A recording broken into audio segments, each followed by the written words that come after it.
Hi అండి, నమస్తే. అందరూ ఎలా ఉన్నారు? నేనైతే చాలా బాగున్నాము. అయితే నేను ఈరోజు అయితే ఎగ్లెస్ రవ్వ కేక్ అయితే చేస్తున్నానండి. ఇంకా వితౌట్ ఎగ్, వితౌట్ మైదా, వితౌట్ ఓవెన్ ఏమీ లేకుండానే మన రవ్వతోటి సాఫ్ట్గా అయితే కేక్ అయితే చేసుకోవచ్చు. దీనికైతే నేను మెజర్ చెప్తానండి.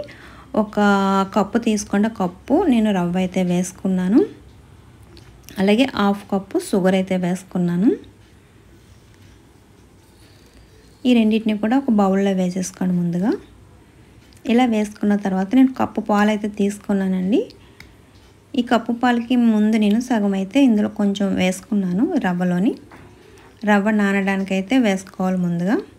చాలా టేస్టీగా ఉందండి. ఇక మీరు ఒకసారి అయితే ట్రై చేయండి. ఎవరైనా ఎగ్ తినకపోతే ఇలాగైతే ట్రై చేయండి. ఇలా నాకు సగం పైగానే పాలు పట్టినాయి కదా, కలిపేసి మూత పెట్టి పక్కన పెట్టేసుకోండి. కొంచెం పిండి నూకన్నది నానుతుంది. ఈ లోపు మనకి బ్యాటర్ వేసుకోవడానికి అయితే చిన్నది రెడీ చేసుకోవాలి.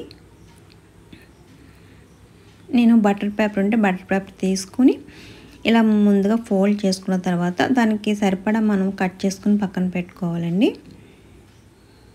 ఈ గిన్నెకి సరిపడా నేను కేక్ గిన్నెలో కానీ అలాగే ఓవెన్లో కానీ చేయట్లేదు. మామూలుగా కుక్కర్లోనే నార్మల్గా పెట్టి చేస్తున్నానండి. ఇంకా ఇసుక కానీ సాల్ట్ కానీ ఏమి లేకుండా మనం చేసుకోవచ్చు చాలా సింపుల్గానే. ఇంకా బటర్ పేపర్ ఇలాగ కట్ చేసుకుని ఇంకా ఈ మౌల్డ్ అయితే వేసేసుకున్నాను. కేక్ మౌల్డ్ అయితే వేసేసుకొని పక్కన పెట్టేసుకోండి. ఈ లోపు అయితే నేను కుక్కరు ప్రీ హీట్ అయితే చేసుకోవాలి. స్టవ్ ఆన్ చేసుకొని కిందన చిన్న ప్లేట్ పెట్టుకుని ఒక 5 మినిట్స్ అయితే ప్రీ హీట్ చేసుకోవాలి. ఈ లోపు మనకి రవ్వ కూడా కొంచెం నాని ఉంటుంది, చూసుకుందాం రండి.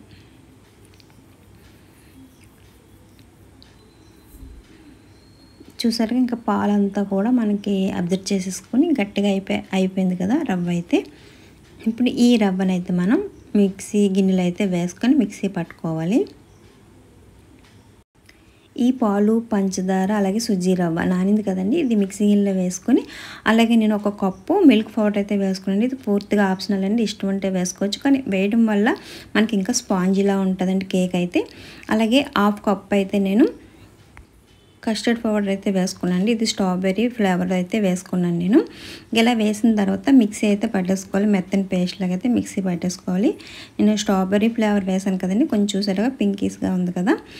మరి కొంచెం పాలు అయితే వేసుకుని మరీ థిక్గా ఉందని చెప్పి ఇలా వేసుకున్న తర్వాత ఇప్పుడు ఇందులోనే నేను ఒక హాఫ్ స్పూను బేకింగ్ పౌడర్ వేసుకున్నాను. అలాగే కొంచెం అండి ఒక 2 చిటికెళ్ళు మనకి బేకింగ్ సోడా ఉంటుంది కదా, బేకింగ్ సోడా వేసుకొని మరలా ఈ మిశ్రమాన్ని అంతటినీ కూడా మళ్ళీ ఒక బౌల్లోకి అయితే తీసేసుకోండి. ముందుగా మనం తీసుకున్నాం కదా, ఆ బౌల్లోకి తీసేసుకోవాలి. ఇంకా మనకి హ్యాండ్ విస్కర్ ఉంటుంది కదండి, దాంతో మీరు ఇలాగా మొత్తం అంతా కలిసేటట్టు కలుపుకోవాలి.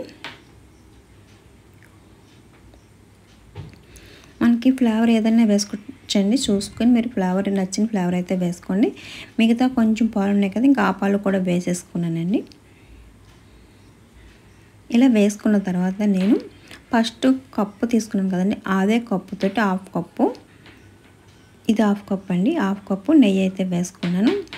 నెయ్యి పూర్తిగా అయితే నేను కరగబెట్టుకోలేదు, మామూలుగా కొంచెం పలుచగా ఉన్న దాన్ని వేసేసుకుని మరలా హ్యాండ్ విస్కర్తో అయితే ఇలాగ మొత్తం సెక్ చేసుకున్న తర్వాత ఇప్పుడు మనకి కేక్ మౌల్డ్ ఉంది కదండి, ఇందులో అయితే వేసేసుకోవాలి. కింద నెలగా బటర్ పేపర్ వేసాను కదా, ఇంక ఇలా వేసేసుకుని ఒక 3-4 టైమ్స్ మనకి ఇలా ట్యాప్ చేసుకుంటే మనకి బబుల్స్ అన్నీ ఉండవు లోపల.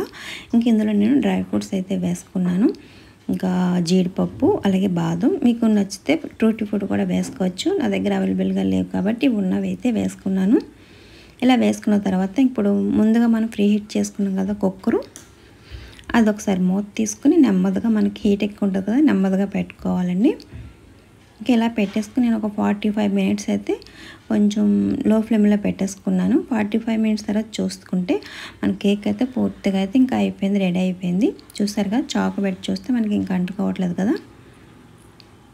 కొంచెం చల్లారిన తర్వాత ఇంకా ప్లేట్లోకి అయితే ఇలాగా వేసుకున్న తర్వాత చూసారుగా కేక్ అయితే ఎంత పర్ఫెక్ట్గా వచ్చిందో. మధ్యలో అయితే డ్రై ఫ్రూట్స్ ఎక్కువ ఉండిపోయినాయి కదా, ఇంకా కొంచెం చల్లారిన తర్వాత అయితే కట్ చేసుకుంటే చాలా బాగుంది కేక్ అయితే. నేను ఫస్ట్ టైం చేశాను రవ్వతోటి, ఇంకా ఎగ్ లేకుండా అలాగే మైదా లేకుండా చేశాను. చాలా పర్ఫెక్ట్గా అయితే వచ్చింది. ఒక్కసారి మీరు కూడా ట్రై చేసేయండి.